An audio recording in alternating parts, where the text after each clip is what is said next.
when we talk about change, there is a lot of resistance. The brain is brilliant, but the brain is very resistant because it knows that it takes a lot of time, a lot of energy. It's not something wrong with you. It's just like how you function. You can change if you give yourself permission to do that. It's what called it's neuroplasticity. So you can change the brain, you can rewire these pathways. But the first approach, the brain is like, no, thank you. And that's where a lot of people get stuck. And how about when the change is not something you decided? When you start to accept the situation instead of fighting it, what can I do with it, this situation that is in my control? So I always say the mind is a beautiful like movie director. The mind creates so many stories. Most of the time, they're not true.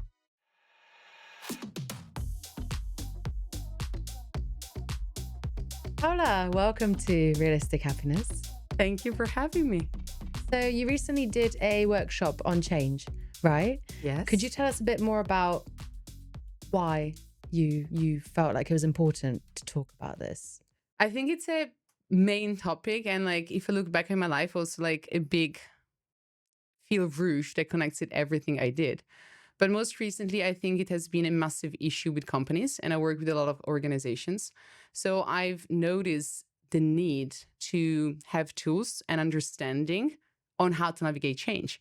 And honestly, if we look at our life, it's constant change. So it's always change, whether it's like the weather, whether it's like your position, whether it's the organization you're in. For us both, it's just like the country you live in. And maybe also a lot of your listener are gonna connect and resonate with this.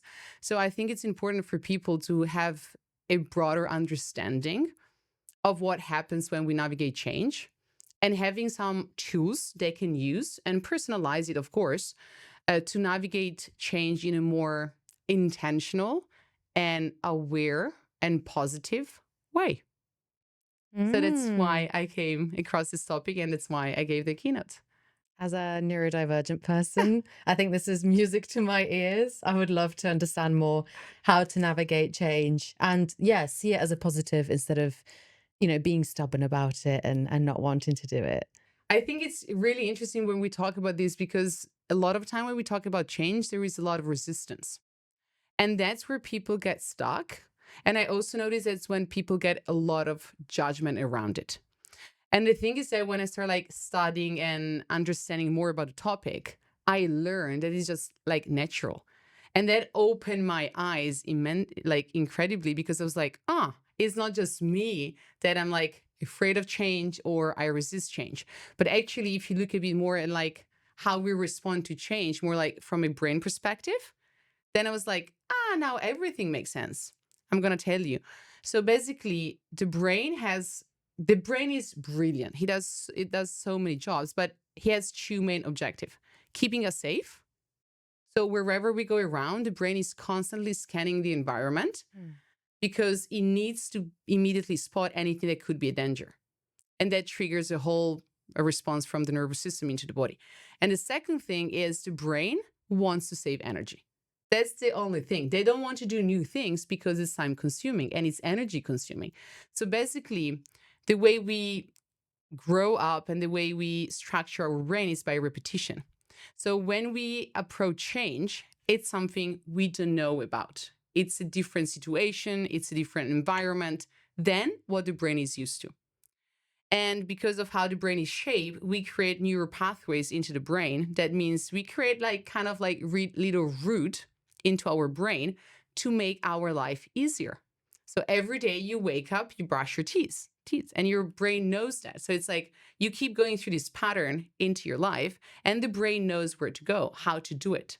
And then the more you do a behavior, the more this root is ingrained into your brain. So when you find something different, you need to find a new habit, you need to change workplace, you need to change role. The brain is like, what do I do now? So slowly, you need to create new connections into the brain, but it's very energy draining, energy consuming. So the first reaction of the brain is like, I don't want to do that. The brain is very resistant because it knows that it takes a lot of time, a lot of energy. So on one hand, there is this. On the second hand, it's scary because the brain doesn't know.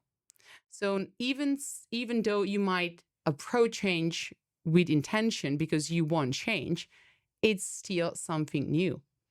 So the brain immediately goes into protection mode and it starts asking you question, is it safe?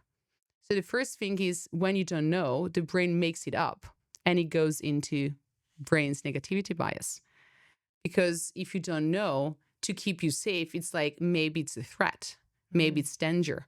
So that's why it triggers the release of a lot of hormones into the body that are related to stress or like the activation of the nervous systems as a threat. So you have the energy and the mental capacity to face it or to fight it or to deal with it. But that's really interesting because a lot of time we have this and we judge ourselves for doing that. But it's just like the natural response of the brain to deal with it. So Right. when it happens, a lot of us thinks there's something wrong with me. It's not something wrong with you. It's just like how you function. And the way we function is like roots back in the ages when we were living in the savannah. Now we live like we're in this beautiful space. We have like all the technology around us, but the brain didn't evolve so much as the surroundings around us. So it's kind of like mismatched. The brain didn't evolve as much. It evolved a lot, but not as much. While the surroundings and the life we live changed a lot. Even if we think like 20 years ago or like 10 years ago, it's very different. So the brain is plastic, and that's the beauty of it. Like you can change if you give yourself permission to do that, if you believe you can do that. But the brain has the ability to change. So the brain is very plastic. It's what called its neuroplasticity. So you can change the brain, you can rewire these pathways, but it takes time and it takes a lot of energy. So we can do that. But the first approach, the brain is like, no, thank you. And that's where a lot of people get stuck. Then if you start to like navigate this wave, you can move through it. But you need to believe you can do it because you can do it. Like brain wise, you can do it. I mean, we're going to talk also about like what people believe they can do, and that has a big impact on what actually the brain can do because it's very much interrelated. Wow, I'm so excited. I'm so excited. I think whilst you were talking, I was thinking about changes in general, that they sound exciting, right? For example, a new destination for a holiday, a new job, you know? For example, when I started running, I thought, oh, yes, I'm going to get fit. It's so fun. But like you said, there's that excitement initially, the fantasy. But when the day comes where you have to do it. For example, I went to Turkey recently. I didn't really do much research before I went. I wanted to like just explore it. But the culture change and being in a different environment and not knowing things, yeah, I was really, Trained. yeah, self-sabotaging almost, like, oh, like, why am I here? Like, maybe I should pick a destination I know next time. Also with running, I was like, oh, it's painful. Why am I doing it? Like, kind of procrastinating. So why do we have this conflict of emotions? It's really interesting because we want something. Like I also moved here and I was very happy. But then when I moved here, I was like, it was a lot to take in. So that energy can help us reframe a lot of like the challenges we have. But at the same time, it's very intense to navigate everything cultural change, new place. You don't know the people, you don't know your way around. So, also, like coming back to the brain, it's a lot of information the brain needs to process. Like when you go running, it's natural to run, but not to everyone. I am not really a big fan, even though I run, because it's a challenge for myself. So, it's a test. But then it's like you don't know what expects you. So you have an idea into your brain, but you don't know if the reality is really going to match it. Does it make sense? Yeah. And then there is the discomfort that comes up because, like, it's hard.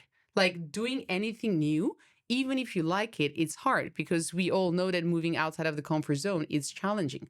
But also, it's where growth happens. So there is this, like, I always say, like, one doesn't exist with the other, but you can pick which side you go through Right. in the sense that like it's hard, absolutely yes, and you need to be aware of that because otherwise it's like, oh, I want to do that, but then something is wrong with me because it's hard. No, it's gonna be hard.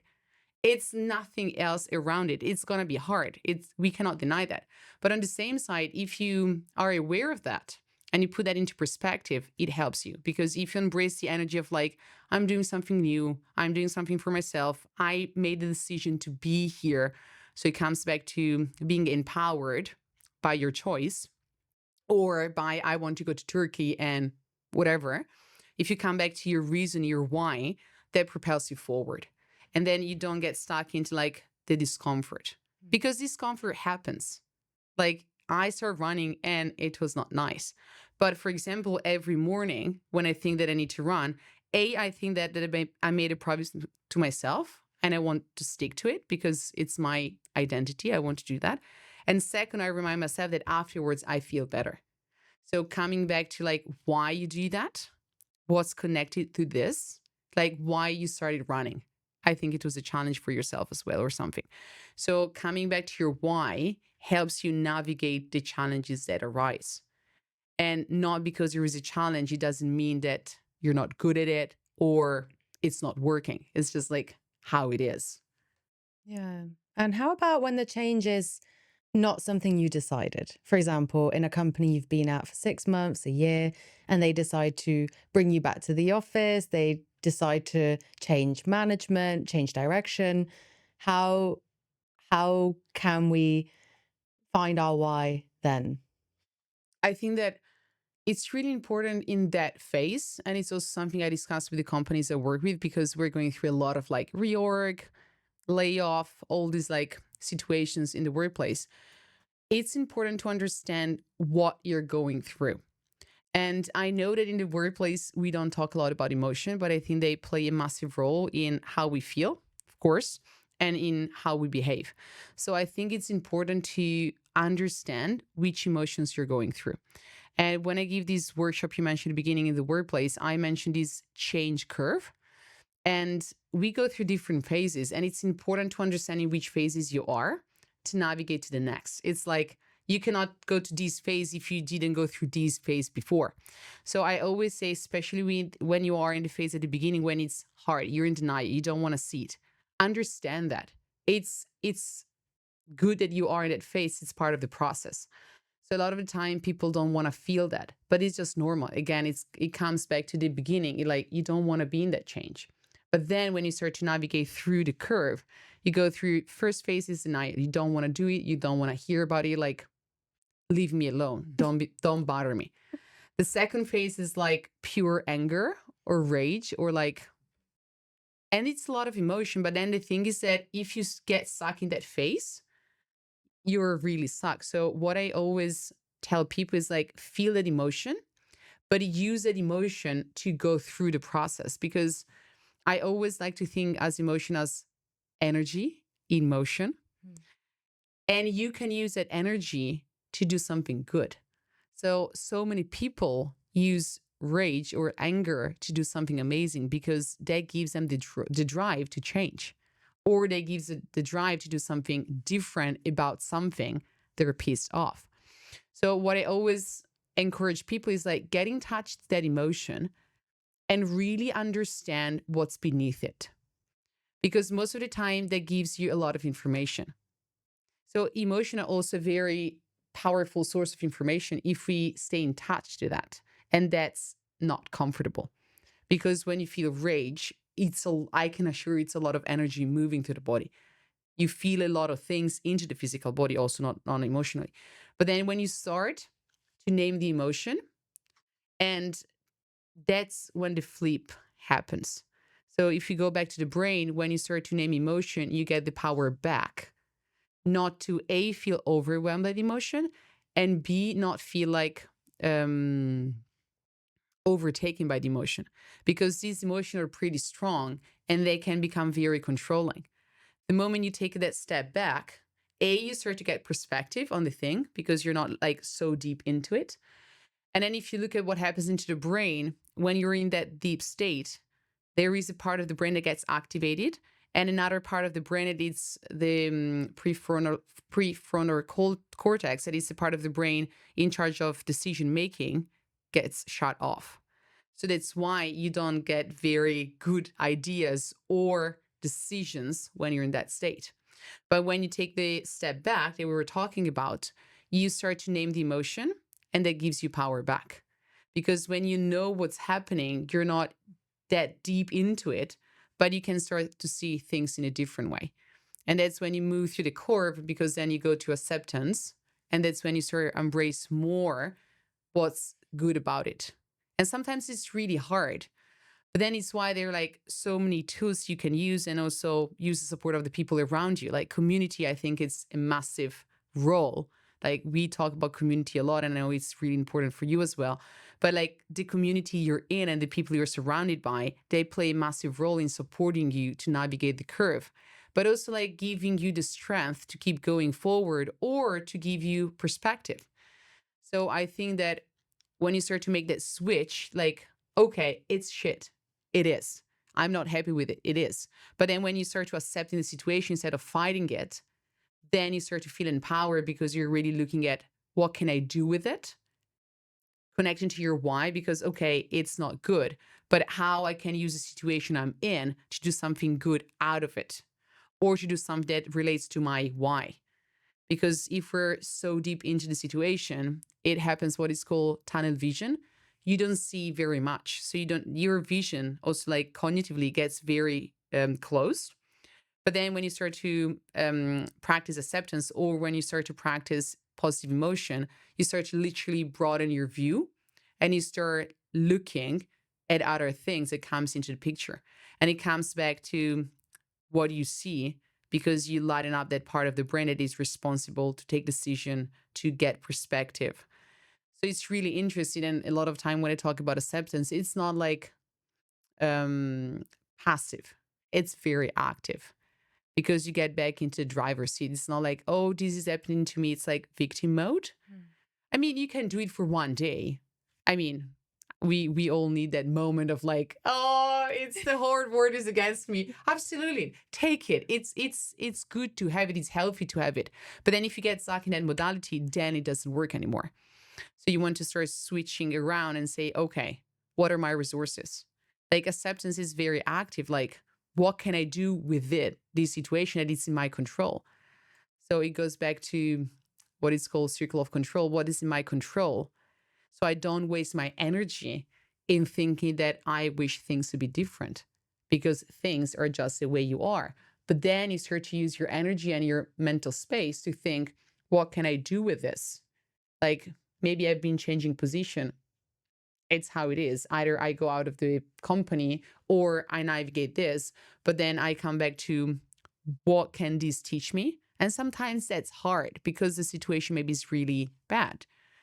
But then you get back into control mode. And I think that's something we all like, and the brain like to be in control mode. So you can focus on something that can move you forward. And sometimes the question is, what is one thing you can do today, A, to feel better, but also to move you in the direction you want? Not like 10,000 things, because then you get overwhelmed again. But then it's like one thing. Maybe it's small. Maybe it's saying something to yourself. Maybe it's connected to a person, like whatever. One small thing you can do to move you forward. And sometimes that's the question I ask my client, or I invite them to reflect upon, because when you don't know what to do, ask yourself that question and then take action. That's also something important. Like you want to take time to reflect, you want to time to feel, but then you need to take action. Because when you get into action mode, you get empowered by it.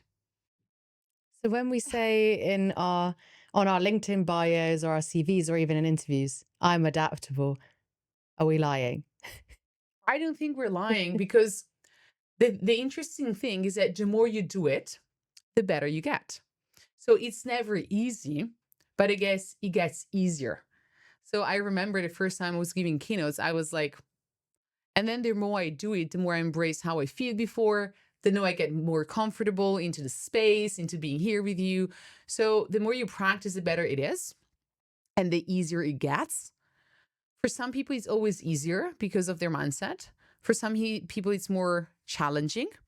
But then it's not a lie. I think it's true. They've navigated a lot of change, whether personally, career-wise, country-wise, whatever. So I don't think it's a lie, but I think that it's something you can work on.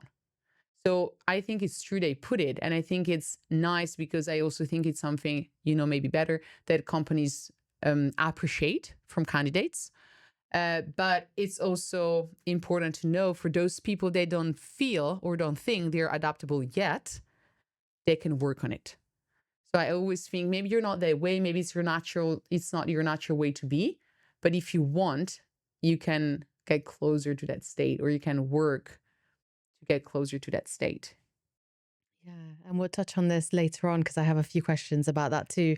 But I wanted to touch on what you said about the intrusive thoughts, essentially, with change. I'm sure you've had it. I'm sure listeners have had it. I've definitely had it where there's been like a big change within the company.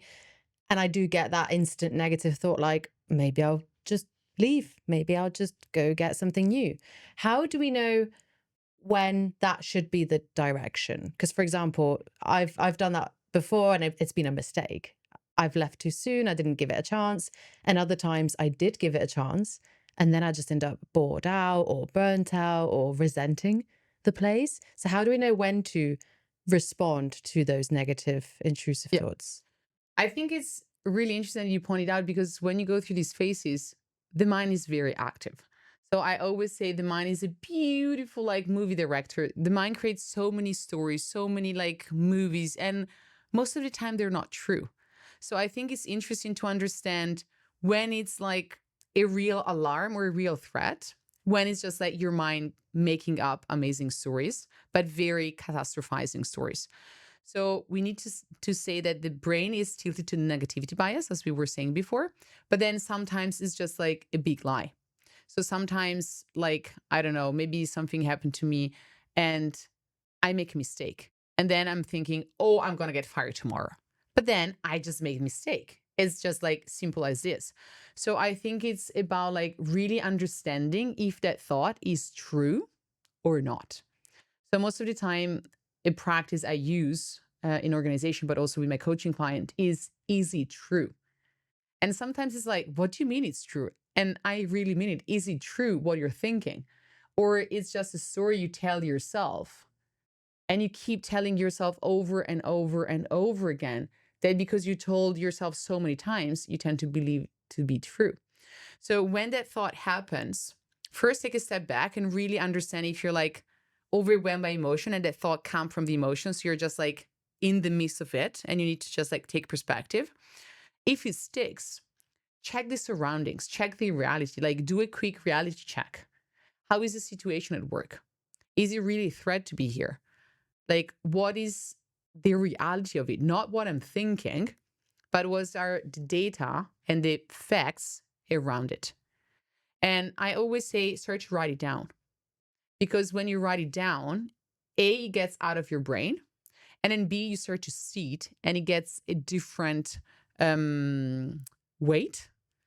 So the moment you start like to pour yourself out into paper, that's why journaling sometimes is so powerful practice, because it creates that distance that we need to like really look into it.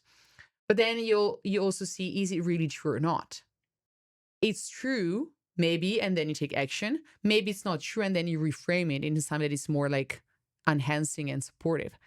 Because 9 out of 10, it's not true. So a lot of time when when people think like, what's your fear behind it? Maybe it's something really deep, but it's not really connected to reality. So I think it's about understanding, A, what's your intuition? Because sometimes also intuition plays a role. So is it your intuition? Is it true? And is it serving me? So do I have red flags? Really, like context that maybe it's good to leave? Or is it just me thinking that I'm gonna get fired because I did one small mistake? So it's like, I think like different scenarios. But I always say, think, sit down, take a moment to write it down. Maybe also talk to people. Like, exchange views with somebody else, and most likely they give you a different perspective. And it also helped the whole process of like reframing it into something that is more enhancing and supportive. But I think it's crucial to understand, is it just my brain talking to me in a negative way and I know it, and then I can tell myself a different story? Or is it really like a red flag? Is it really something that I need to look into it? Because sometimes it is. I'm not saying it's not. So understand what is what. Because I think that both have a role. So you want to be clear or try to get clear on what is what. And sometimes you can do it on your own. Sometimes you can use support groups. Sometimes you need to ask for support, and that's fine. But I think that as soon as you start doing it with yourself, it's like a kind of like check in. Where am I at? Is it true that maybe my boss was in a bad mood and he replied back to me and I start thinking that I'm going to get fired? Because it happens. And maybe it's just like he didn't sleep. And then it's not because of me, but it's something completely out of my control. And then I just let it go. Or maybe it's like, oh, maybe something is happening within. So maybe I can get information and I start to like design an action plan, or I start to think my possibilities or options. But I think it's important to understand that the brain is very active, but then at the same time, you can choose and pick your thoughts. And not only because you've been thinking that way for like, I don't know how many years, you can intentionally start to shift those around. It takes practice, but you can do that. Yeah. And I think also, I heard something recently, for example, with the emotion of surprise. So, for example, like you said, if your boss reacts a certain way, is very blunt, like, let's talk on Monday, which is like the worst thing you want to hear. And he could just mean, yeah, relax, let's talk on Monday. But that surprises us because we like you said, we try to understand patterns just so our brain can relax and we can kind of predict. So just even, for example, having that kind of response when you weren't expecting it, it does make your brain go into overdrive and have anxiety. And I think that's so, so interesting. So how do we, I'm just thinking from like a listener's perspective, just trying to navigate change and work and predicting like my manager's behavior, for example.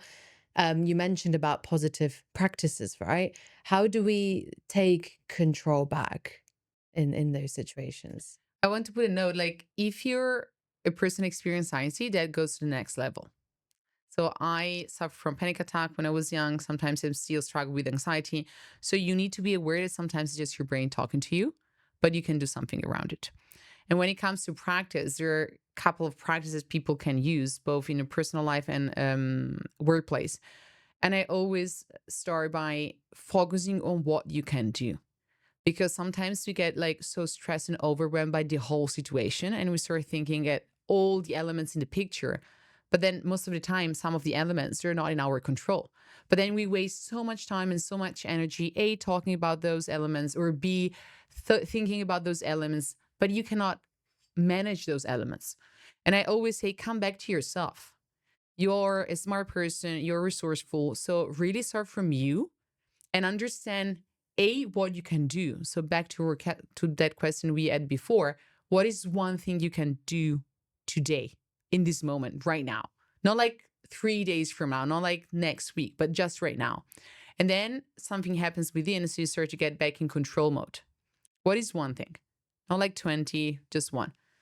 The second one, practice gratitude. And I recently wrote a post about it because when I started doing this research on gratitude and all these tools, I was very skeptical. I was like, that's a bit of like BS. I'm not really sure it helps. But then because I always want to try first and I want to get like the science behind it, I really start to like A, practice on myself, and B, get the science behind it. And it really works. Sometimes you say, yeah, it's simple. I'm happy that I can wake up every day. It doesn't work like this. You need to be really specific.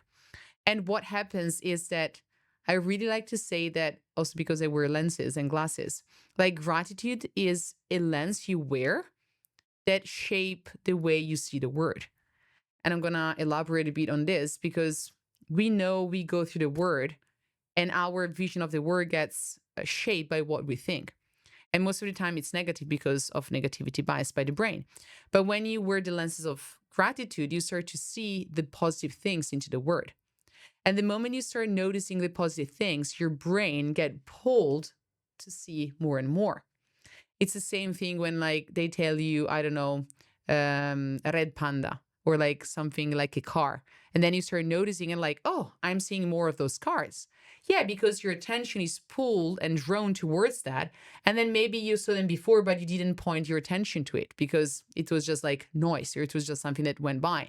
But because now your brain is like attracted, you start to see it more and more. And the good thing is that it really shape and um, shape the vision you have of the word. And because of that, that plays a role in what you respond. So how you respond to things that happen. So you respond in a certain way, but you also respond in a different way depending on how you look at it. So the thing is that with gratitude and with positive emotions is that they broaden your view. So coming back to that idea of tunnel vision and you only see this, when you start to practice gratitude or when you start to practice positive emotion, you start to broaden that scope and you start to see different elements. You start to make connection. You start to see what you can gain out of this situation. You start to put in motion sort of like a response from the brain, but also from yourself, and you start to see things. So for me, it's really interesting because I always say gratitude is like an antidote to stress. Because whenever you feel very stressed and you point your attention to something good, a different part of the brain lights up. So not only you get less of that negative emotion, but then you also get all sorts of part of the brain engaged in cognitive functioning, cognitive flexibility, adaptability. So all that comes to line online, and then you start to think differently. So for me, it's really interesting. And when I talk to people like, yeah, but the situation is so bad. Yeah, that doesn't mean that only because you see the good, you don't see the bad. Or it's not like it's la la land and everything is nice. And not really. We have some things that needs to be managed or like they're not good. But our brain can hold both emotion at the same time. So sometimes when people say I'm angry or I'm sad, that's true. Honor that, but it doesn't mean you cannot feel other emotions. So sometimes we get a bit stuck in the sense that, yeah, I can only feel one emotion. That's not true. Mm. We can feel multiple emotions at the same time for different reasons. And that's the beauty of it. But you need to allow yourself to open up to the experience. So I think it's really interesting. And the moment you start doing that, you start to see it. You start to like get connection. You start to see the words in a different way. And then you start to behave in a different way. So that's also the relationship between how you see the word and how you respond to the word. So I would say gratitude, support is really important. Having people around you that believe in you, that supports you navigating this challenging time. I think it helped me a lot. And having people believe in yourself that you can do it. And sometimes it's just a reminder that you can do it, you know. Sometimes maybe you're a bit more like self-doubtful and then somebody tells you, I think you can do it. And sometimes it's just like the kick you need to keep moving forward. But that's important. You don't want to not have it. If you have it, just like use it. Um, Positive emotion and then mindset. So I always think that how your beliefs about yourself and about the word really have an impact on what you do. And I think we discussed it before in our conversation. I think that you also are a beautiful example of that. So what you believe really shape who you are and who you become, but you can flip that around in a more like positive way. And also spot yourself on how you talk to yourself. So coming back to that like intrusive and negative thoughts, how are you treating yourself? Like, would you be treating your best friend the same way you treat yourself? I'm sure the answer is no. So practice a bit of like self-compassion with yourself, some kindness with yourself, because you would never treat the other person the same harsh way you treat yourself. But most of the time, we are the hardest judge of ourselves. So try to flip that narrative also in a more supportive way. I did a mistake. Fine. What can I learn out of it? But also, it happens. It's just like a sleep. It's not like I'm a mistake. It's just like a small piece in like a big lifetime or a big like experience. Yeah.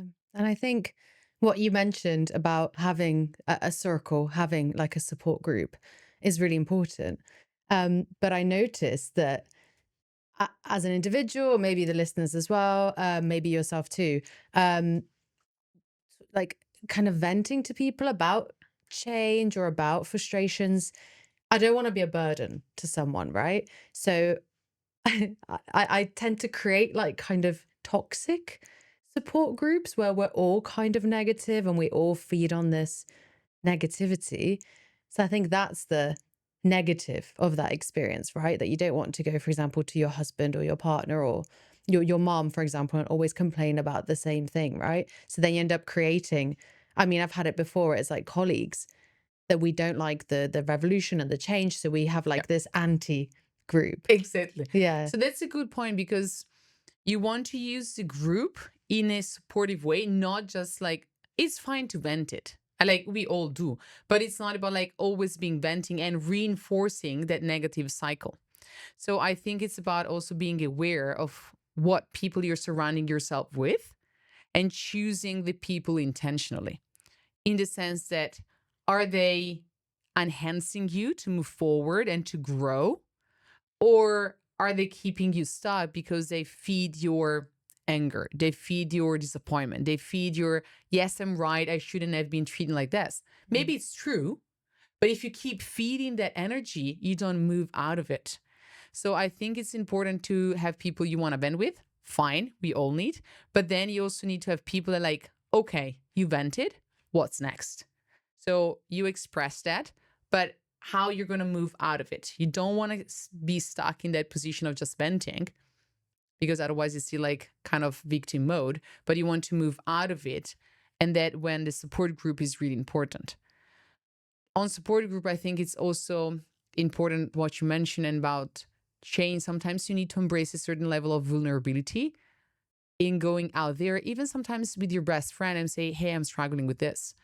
So I think that when I talk about a support group or like really people in your group, in your network, you want to have the right people that you can show that level of vulnerability and they're there to hold you and create space for you to go through that transformation kind of. Because if you're always stuck with the same people, then only feed your negative thoughts or only feed you with like toxicity, it doesn't help you. Maybe you feel like help because you feel like, oh, I'm right. I'm in the right Mm. position. And it gives like, oh, I feel better. But then they don't challenge you. So I always like to think, I want you to care for me, but I want you to challenge me. And sometimes it's harsh. It can be harsh because you're like in the middle of like the venting and like, okay, but what can you do next? And then at the beginning, it's like, I'm not sure if I like that person, but maybe they do it in the best interest. So it's always about finding that right balance of like, I care about you, but I want to challenge you into thinking what's next. So there is this beautiful method called radical candor about how you give feedback. I want to care you, but I want to challenge you. So I care you that I listen to you when you vent, but then I challenge you to move out of it. Like, what's next? What is that one thing you can do? So really be intentional about who is in your support group. Are they really supporter or just say enhancing that like negative vibe to keep you stuck into the status quo? And typically it's at work. So you went out with colleagues, but then they're all in the same situation and you keep just reinforcing that negativity and it doesn't really help you because you keep thinking and those things that you cannot control and you get stuck in that victim or like negative modality and you don't like move forward, don't progress through. So it's really important to find the right people to be surrounded with. So what do I do then? Because it's quite addictive sometimes being in those groups. You associate them as your work friends or besties. How do I get out of it then? Because I feel really awkward if I'm just going to tell them, like, oh, I'm not going to be friends with you anymore or I'll speak to you. I think it's about like drawing the line in maybe just saying, hey, I really like you, but I think it's just too much if we keep talking about this. So sometimes you really like them, but in that specific field or in that specific situation, they're not that they're not supportive. It doesn't mean they cannot be your friend, but maybe it can just be like, hey, let's talk about something different. Or if you want to talk about this, why don't we talk in a more like positive or constructive way? It doesn't mean like shutting them down or like, I don't want to see them anymore, but it's more like putting boundaries around what we discuss or maybe even like putting some rule, like housekeeping rules on how should we discuss about this. Or maybe if you want to talk about it, maybe it's like 5 minutes, but not the whole lunch break, for example, or not the whole coffee break. So it's about like putting some boundaries around those conversation. And I know some people have also been like, I don't think it's healthy or it's constructive to be talking about this in this way. Why don't we think different ways to be talking about this? Or why don't we support each other into finding a solution for each and us in different roles? Because maybe each and have a different specialty, expertise, skills, and we can support each other navigate this change in a positive way. Because you can gather forces either to hold the status quo or to move you forwards also as a group. That could be a nice way as well, because you use the skills of other people to help each other out. So I think it's about being aware of that, because you said something really interesting. It can be addictive because it feeds you with that energy, like, I feel heard. I feel supported because you're telling me I'm right. But on the other hand, it keeps you stuck. It keeps you stuck in that modality. So it's about like having the awareness of recognize that, and not only it's not easy. Not everybody has that. So first developing the awareness. How do I feel? Do I feel really supported? Or it's just like that moment where I feel supported because they tell me I'm right, and it's always nice to be right. But then it doesn't leave me with anything. And you also mentioned earlier about, so this is about navigating change in a positive way. And you touched on habits very briefly earlier. So you mentioned gratitude, of course. I like to journal personally. I think it slows down your thoughts and it puts a spin on the day in a positive way. You start in a very positive way. I also like to do gratitude bombing. I'm not sure if you've heard about this. Tell me. It's when you set an alarm on your phone for example, Mm, lunchtime, somewhere where it's quiet during the day, and it just tells you to write 3 things you like about your job. I like it. Anything. So I like the flexibility. I like being surrounded by like-minded people. I like that we're going to do something tonight with the colleagues. It can be anything. And it's just 3 points, very, very minimal. And I tested it on myself as well. I wanted to try. And it really, so journaling in the morning and then doing this halfway through the day, I was like, oh, it goes like this and then it goes like this. So it's not like constantly like toxic positivity. That's another thing. It's not constantly being happy and It's not delighted and human. no, exactly. So what are other habits or ways that we can maybe trick ourselves into handling change in a positive way? Yeah. So I discussed before mindset, and I really like the approach that James Clear in his Atomic Habits take about habits, because most of the time we focus only on the habits. But then he did a deep work in like, what's the identity behind it? Because maybe I want to start running. But then if my identity is I'm not a runner, of course I'm going to be failing at running because it doesn't match. So you want to flip your identity so that your identity matches your habits. So when we talk about change, the first thing I ask people, or I have people reflect on, you want to set habits that reinforce that idea that you are a person adaptable. You are okay with change. You are a person that can change, because otherwise you're stuck in a fixed identity that you cannot change. So talking also about like growth mindset, you want to set that identity for yourself that reinforce your habits. And when you do the habits, it's a feedback loop. So the habits reinforces your identity, and your identity reinforces your habits. So talking about change, if you believe you're a person that can change, you start to set yourself habits that reinforce that identity. When it comes about habits, it's also being back in the control mode. So when everything around us is like spinning around, it's like changing constantly, it's always in motion. You want to have something to go back to that you decide you're in control of, and it's always there for you. So I always like to link habits with routines, because no matter what day is going to bring me, I know that first thing in the morning for me, I meditate and I move my body. And that's set in stone, because with everything changing around me, I know maybe I don't know what's the brain is going to bring me, but I know that in those moments, I decide what to do and I do something for myself. So that comes back to routine or habits. And it's about finding what works for us and on starting small. So, what are the habits I can use to change?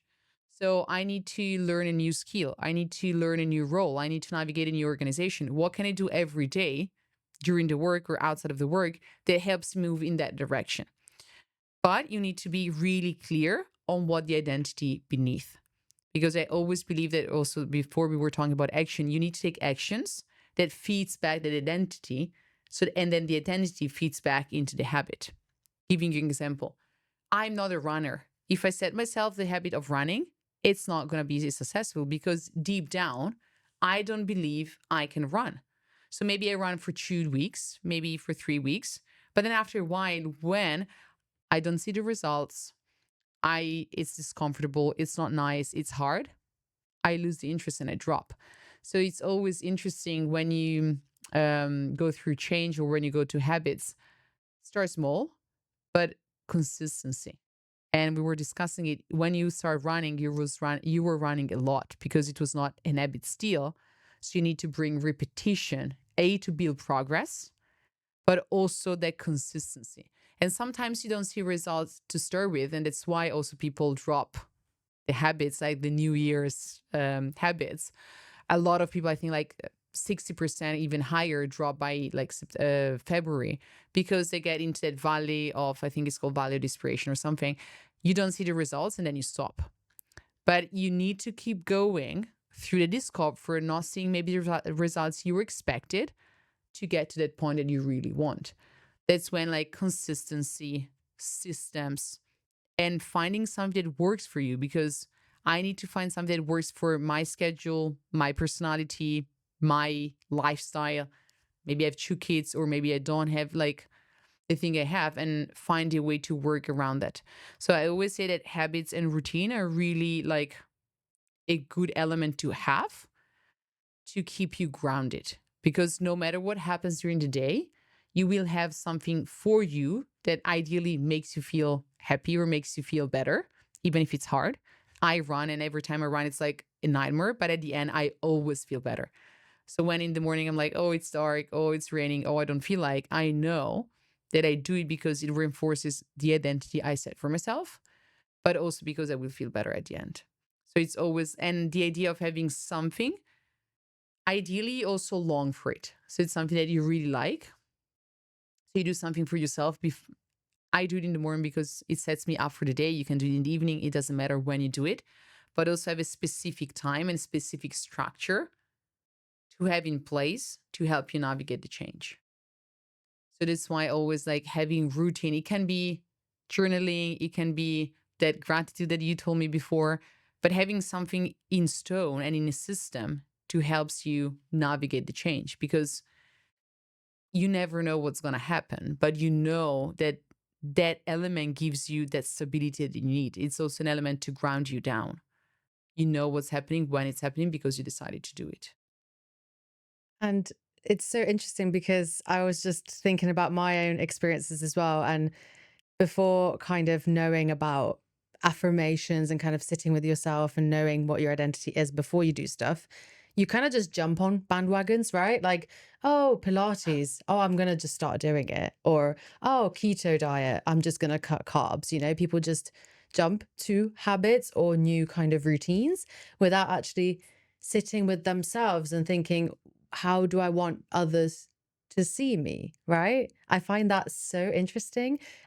So something I do, I'm not sure if you believe in this because you've just recently practiced gratitude, right? And you like science-based stuff. Don't know how science-based this is. I like to write a letter to myself. I love it. Yes, yes, yes. Yeah, Go for it. very detailed, extremely detailed, just writing to my future self. And I do read it on New Year's Eve or New Year's Day. Just kind of outlining like finance, like the situation with that, fitness, like what do I look like? What habits do I have? Do I go running? Do I do Pilates, etc.? Hobbies, like kind of everything, profession, for social group. Like I really, it takes a while, but I think writing it down and making that promise 1 year from now I think it kind of, I don't know, does something to Yeah. your brain that you kind of have a path with everything and it realigns, even though it is tough. Like, I think that's the harshness with habits and being a better person and navigating change, right? It feels horrible. I'm not gonna lie. Even though you know it's a good thing, it's the right thing, it's how you want people to be to see you. Um, it's exhausting, and all you want is peace, right? At the, like you said, you want your brain to kind of relax and go on autopilot with everything. So just more of like a broad question, I guess. Is it healthy to just keep changing stuff to keep, because it doesn't feel like it is, even though it's good at the end. Is it healthy for us to keep doing that? If it goes in direction you want to do that, yes. So for example, coming back to the example of like writing a letter.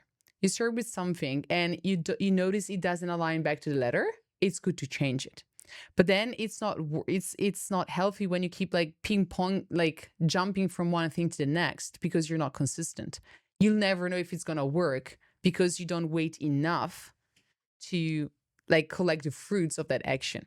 So I think the good thing about the letter is that it comes back to that attention. Like, I think that, I don't know, I'm asking you, but what I'm hearing is that when you write the letter, you really set yourself like kind of like goals or direction you want to go so that everything aligns back to this. So when you need to do the decision, you go maybe back to the letter, like, okay, what do I envision myself in like 1 year?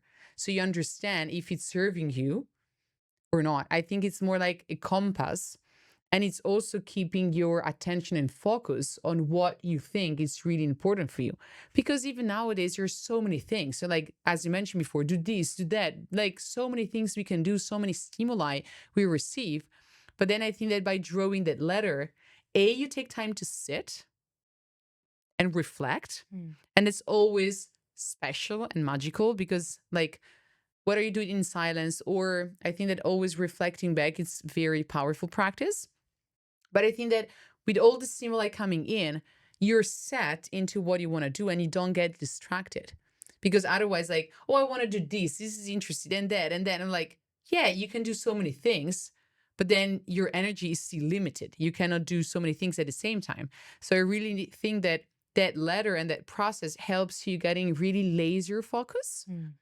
on which direction you want to go. And also like, where do you want to spend your precious and limited energy? Because you can, again, you cannot do everything. You can do a lot of things, but not everything. So I think that writing the letter gives you direction, gives you focus. And I think that it also keeps you aligned. Because if something comes in and it's like noise, Mm. you tend to like, okay, does it serve me? Does it bring me to this or not? Does it feed me into that identity I want to create 1 year from now? Yes, no, it's a bit like a compass.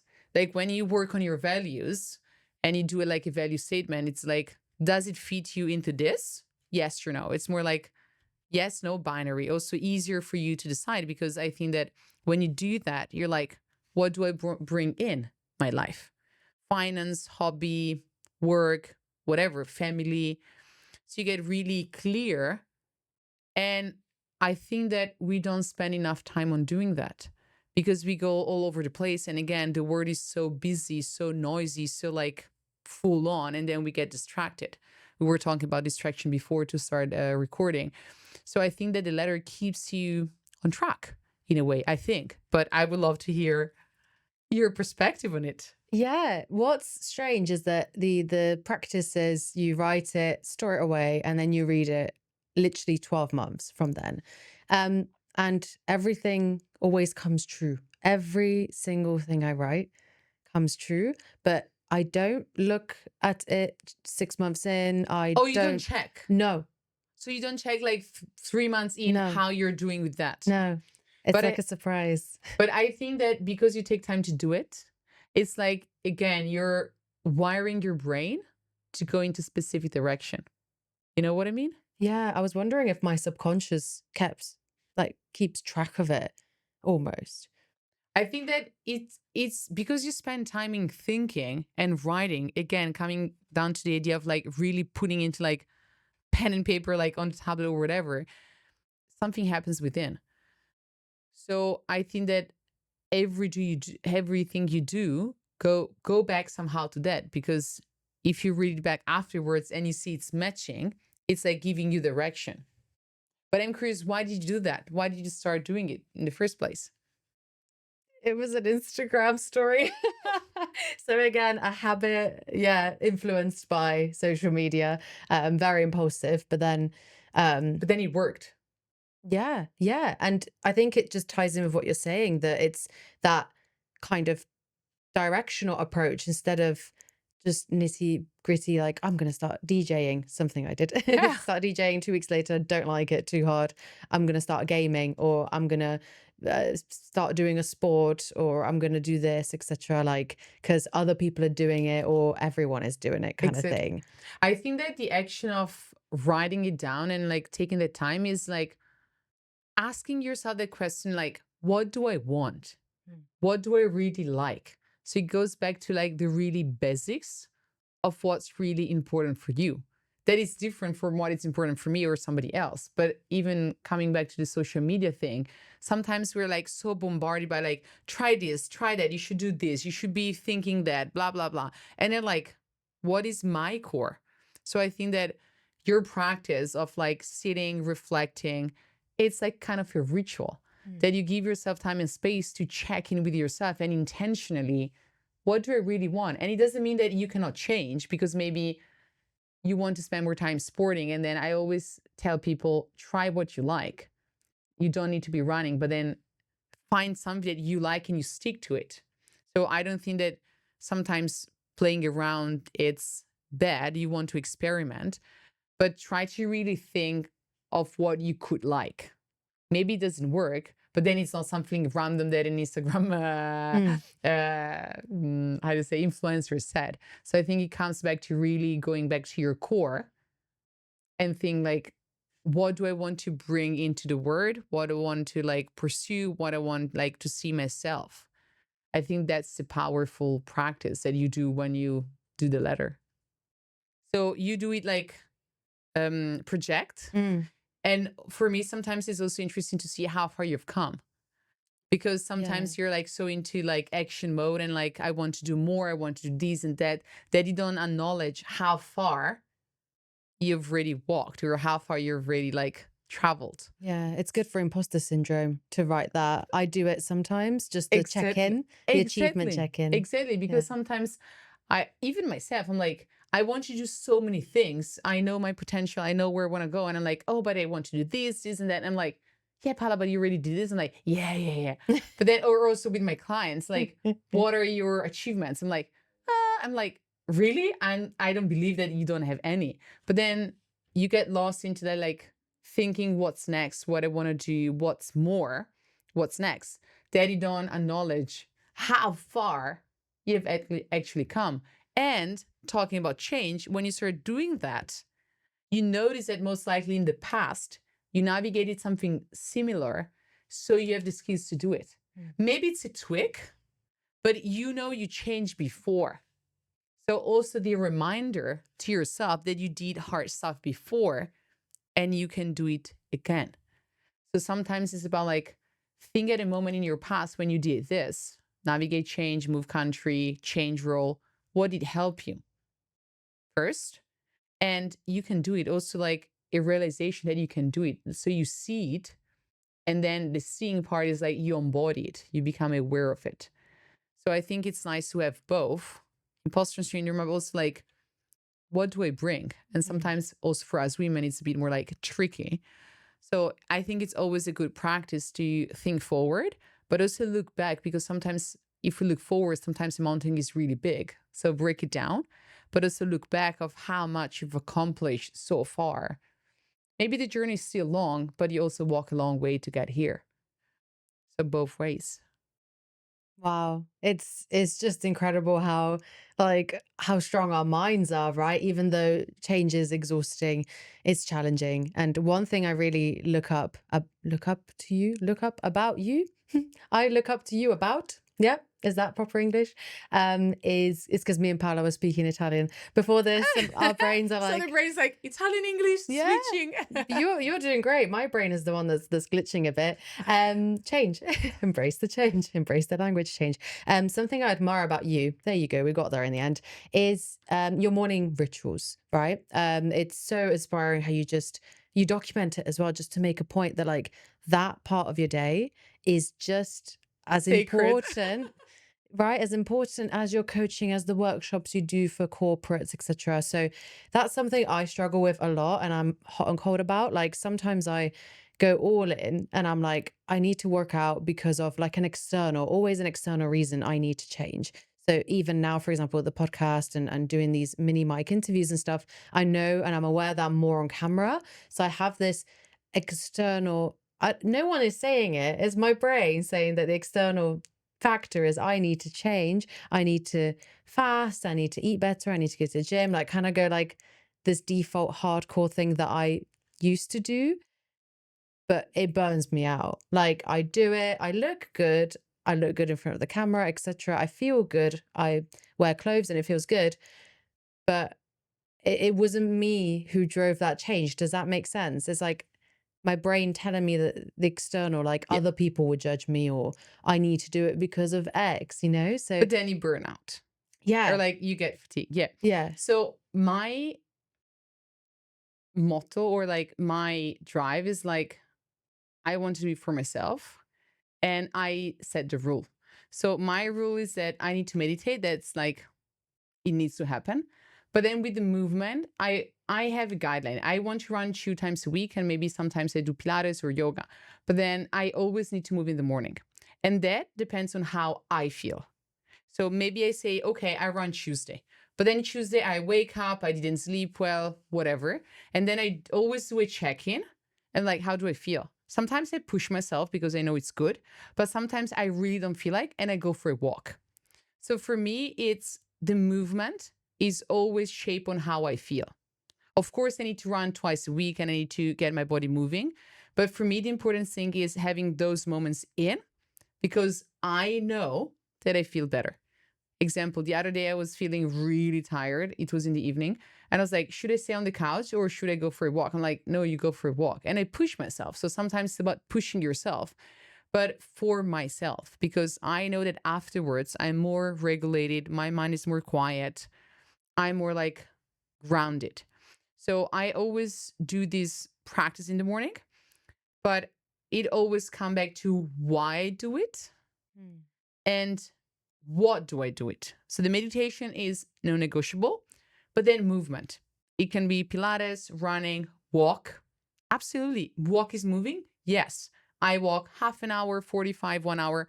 Also, depending on how much time I have, because sometimes I start earlier with clients or I need to go to a workshop to guide a workshop. So I don't have a lot of time. But I notice also in terms of like performance that my performance is higher if I do that. So for me, because I really care a lot about my performance, what I bring to people, what I bring to my clients, I know that I need to do that. So that becomes no negotiable because I know the benefits of doing it. And it can be 10 minutes, 15 minutes, but it's just like the action of doing it. A, grounds me down, especially if I have a big, busy day. B, my mind, also because I move into nature, gets more quiet. So for all the benefits I experience of myself, I do that.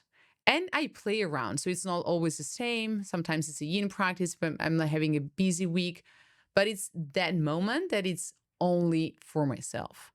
And for sometimes people like, yeah, but I have a family, it's difficult. I'm like, 5 minutes, 10 minutes. But it's your time.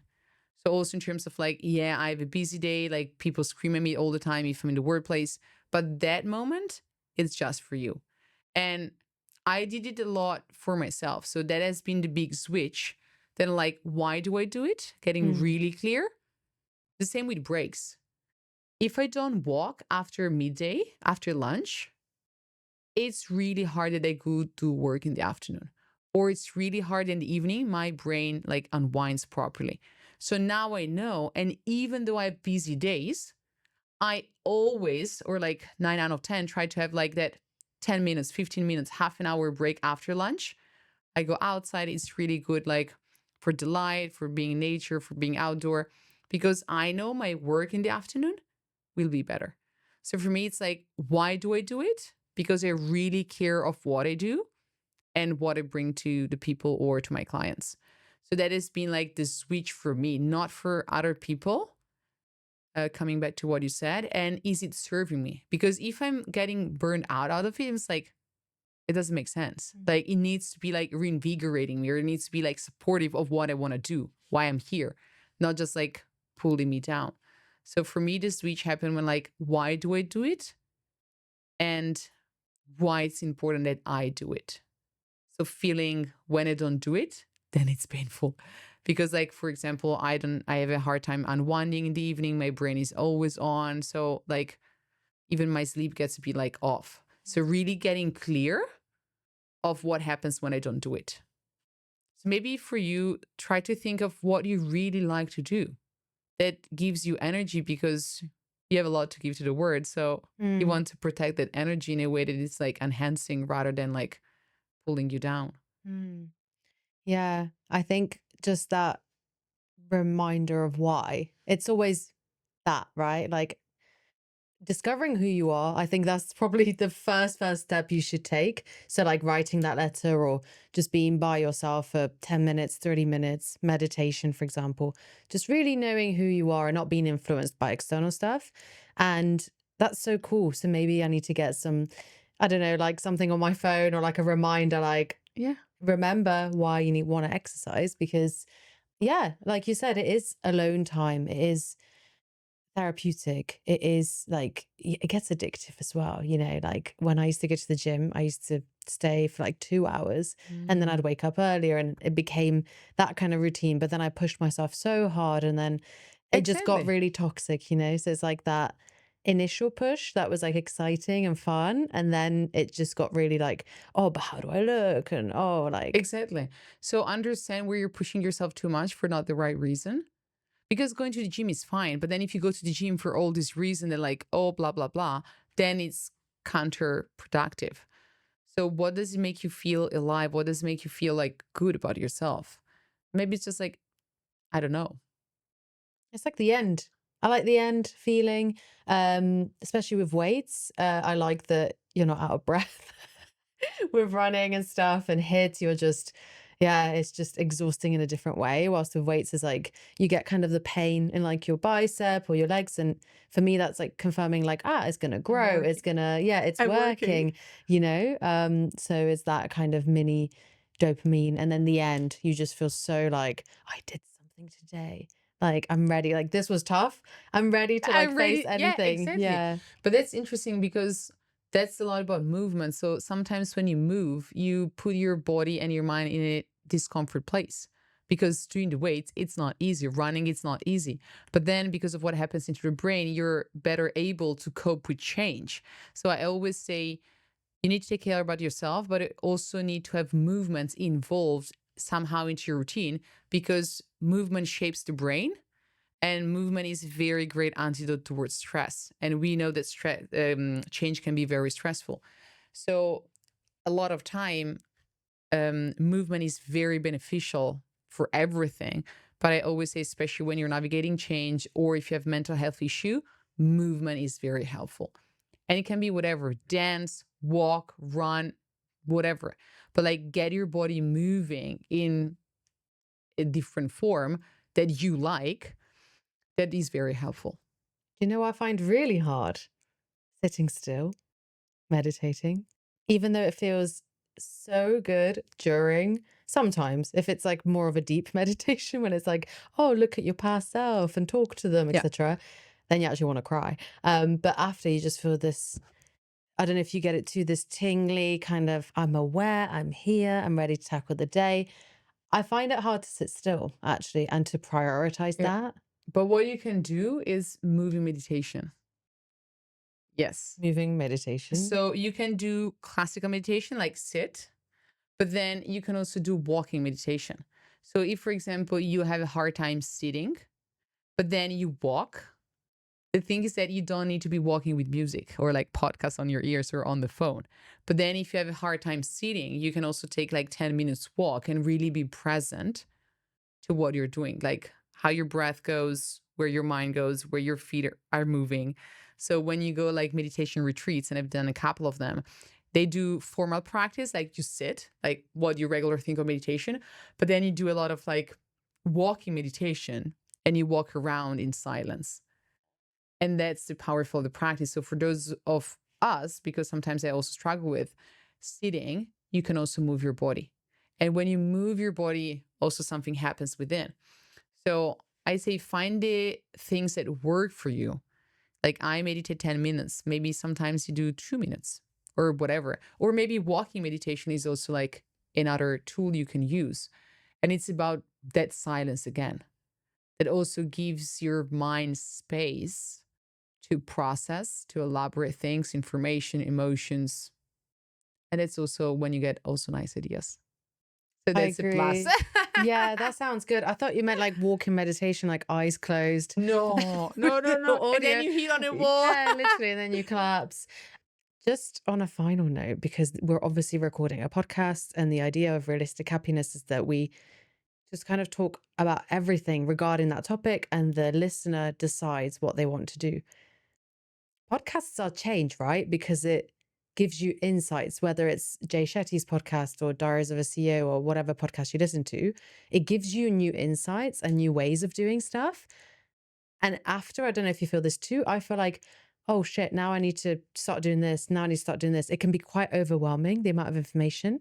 So for people listening to this podcast in And they particular, will. yeah, how do you, what do you want people to understand about podcasts, about the information you receive, and how you should kind of transcribe that into Yeah. your life? I always say take one things out of it because we discuss so many things. And I also listen to a lot of podcasts. And sometimes, as you mentioned, it's like, whoa, that's a lot of information or a lot of practices. I always say go away with at least one thing. And don't start saying, oh, I will start these, that. And it's like 20 things. Start with one. Again, coming back to habits, you start small. And then one that habit is ingrained, you build on top of it. So take something away from it, one thing. Can be gratitude, the way you talk to yourself, support group, not a toxic one, movement, meditation. It can be anything you're taking out of it and start with that thing.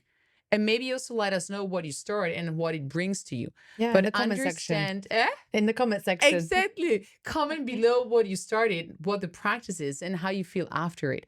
But always like take a picture of one thing because sometimes we get a lot of insights in podcasts and it's like, ooh, and also starting so many new practice from scratch, it's a lot of work and we're already busy. We know that.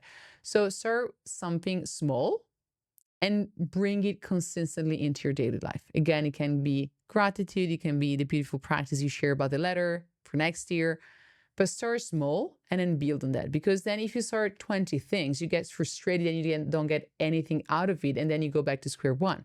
So start small, be consistent, and also check in with yourself how you feel when you do something. Not only in the midst because it's hard, but also how you feel afterwards.